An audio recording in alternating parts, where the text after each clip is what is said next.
But now we're talking about New Year's Eve. So let's get into it. What is it? Where did it come from? How did it originate? It's going to surprise you. I want you to get a pencil and paper.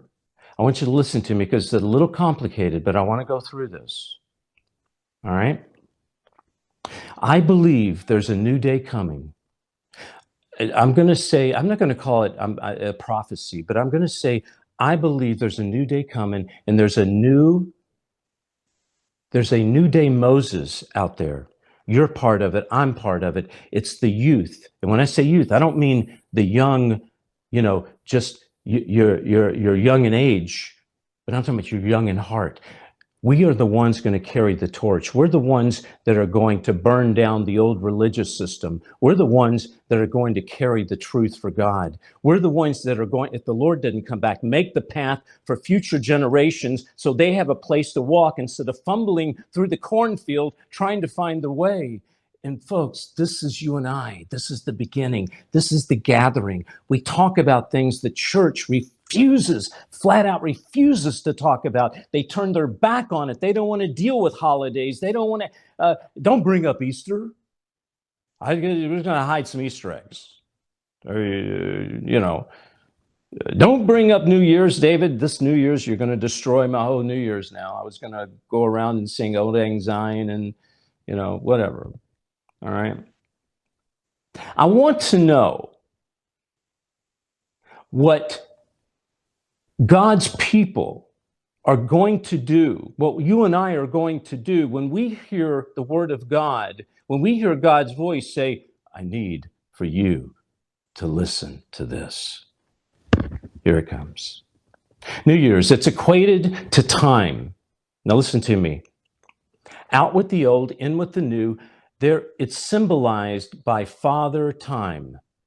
We have a picture, Jared. Put up Father Time. Father Time is a personification of time.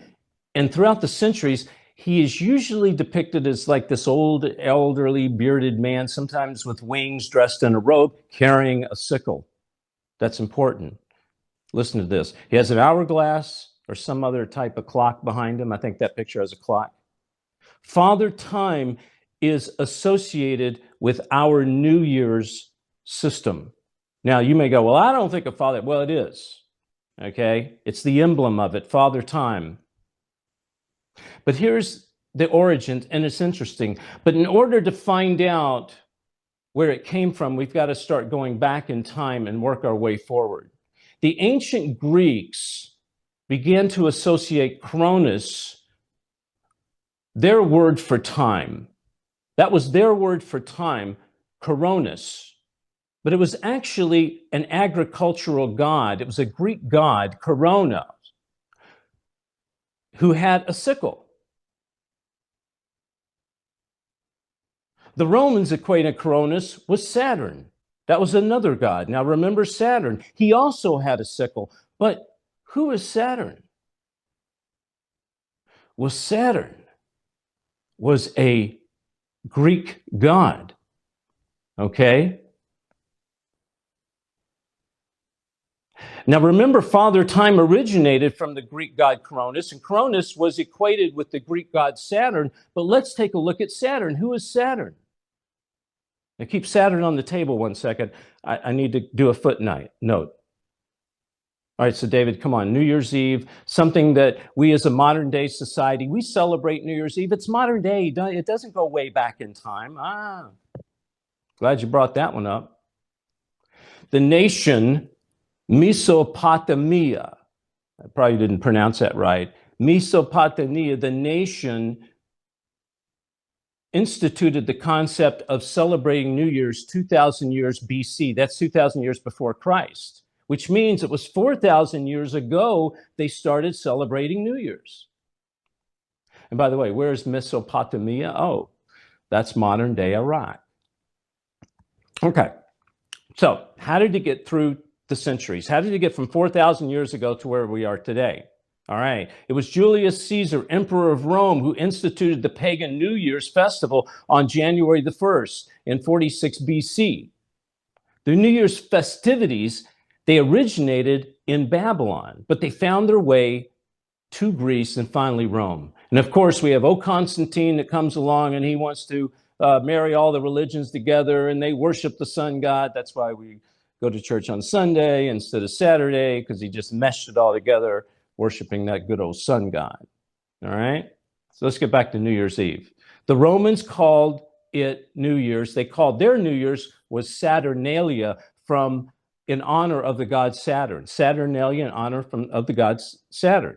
Now, the Romans believed that they prayed and made sacrifices to this god would do them favors. Saturn was a popular god and received many sacrifices like animals, wine, food, things like that. Saturn's statue was draped with this white veil. It had a ritual that they believed Saturn was the father of truth. Now, wait a minute.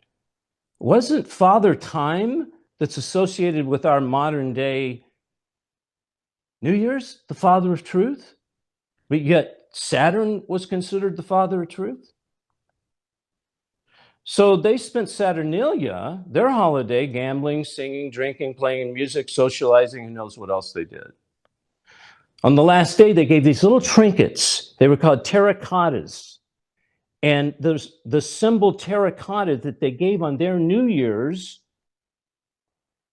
symbolized an older celebration that involved human sacrifice. But god Saturn was also referred to as Cronus. Who's Cronus? Cronus was paranoid. Now listen to this.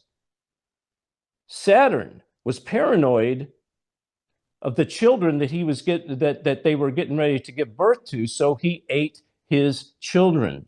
Does this remind you of anything? Child sacrifice, eating the children? Can you say modern day murdering babies? All right, so let's wrap it up here. New Year's is 4,000 years old, coming from Iraq. It moved into Rome and was celebrated on January the 1st under I think, Julius Caesar. Saturn is connected to Cronus, which also is a hooded figure with a beard and carries a sickle. Cronus did human sacrifices and ate his young. Cronus also is a modern-day symbol for Father of Time, which is our symbol today for our New Year's. When you say Happy New Year, it's Happy Father of Time. Oh, but Father of Time has another symbol. Yeah? You want to see what that is? Jared, put that up. It's another hooded figure with a sickle. It's called the Grim Reaper.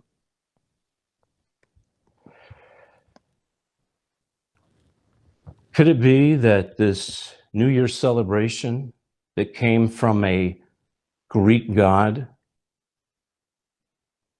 that is connected to every pagan?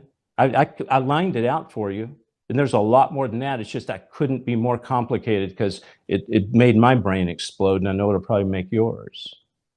But folks, we as God's children, listen to me. I'll say it now. We have a responsibility to God first, and then to our fellow brothers and sisters and our children and our children's children, if the Lord doesn't come back.